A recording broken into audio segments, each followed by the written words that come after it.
Hi అండి అందరికీ good evening. ఇంకో ఈరోజు అయితే మేము మామిడికాయ పచ్చడి పెడతాను. ఎన్ని ముక్కలు అయినాయి? నాలుగు అంటే మానేడు ముక్కలకి అరచోడు ఉప్పు అరచోడు కారం కదా. ఈ 2 మానకలు అయినాయి అన్నట్టు, అంటే అడ్డడైనాయి అన్నట్టు. కేజీ డబ్బాతోటి 4.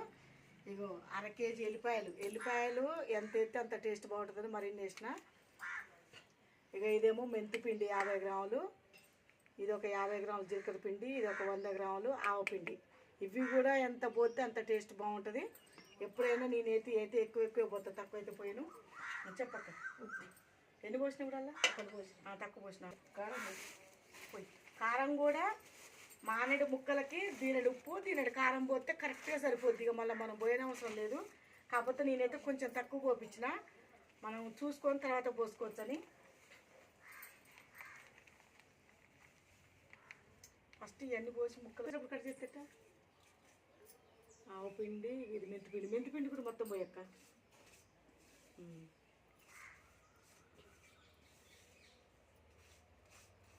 అది కూడా మొత్తం పోయి జీలకర్ర పిండి, ఎల్లిపాయలు వద్దు. అది కలుపులేకపోతే ఫస్ట్ కలిపినాక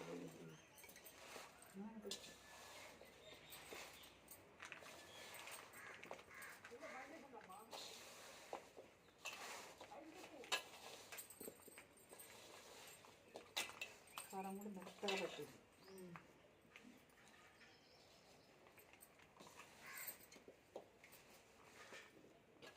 ఎల్లిపాయల ముద్ద,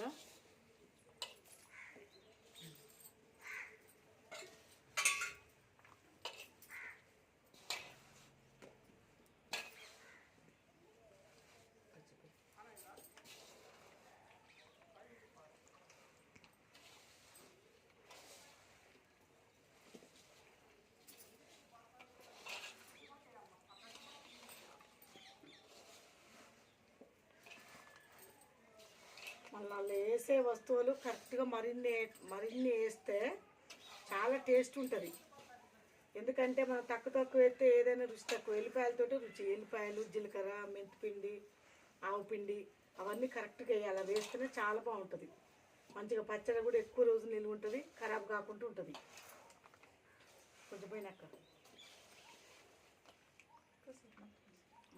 ఇలా కొంచెం పోయినా పచ్చడి అయితే రెడీ అయిపోయింది. మామిడికాయ పచ్చడి. ఇంకో జాడీలో కొంచెం ఆయిల్ పోయాలి, అడుగున పోసిన తర్వాతనే పచ్చడి వేయాలి.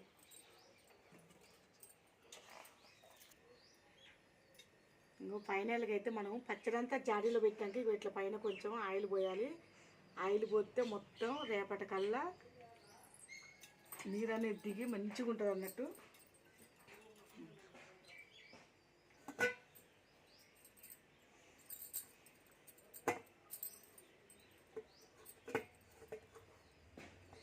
ఈ జాడికి ఎప్పుడో కొన్నది మా పెళ్ళైన కొత్తలో. దీనికైతే మూత అయితే లేదు, పగిలిపోయింది.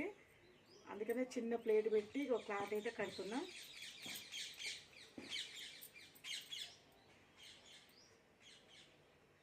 మళ్ళీ 3వ రోజు మనం పచ్చడి తీసి ఉప్పు కారం అవన్నీ నూనె అవన్నీ సరిపోయినాయా లేదా చూసుకున్న తర్వాత అప్పుడు మళ్ళీ ఏది తక్కువ ఉంటే అట్లా మనం పోసుకోవచ్చు. బాయ్ అండి. వీడియో నచ్చితే లైక్ చేయండి. మా ఛానల్ కొత్తగా చూసేవాళ్ళు సబ్స్క్రైబ్ చేయండి.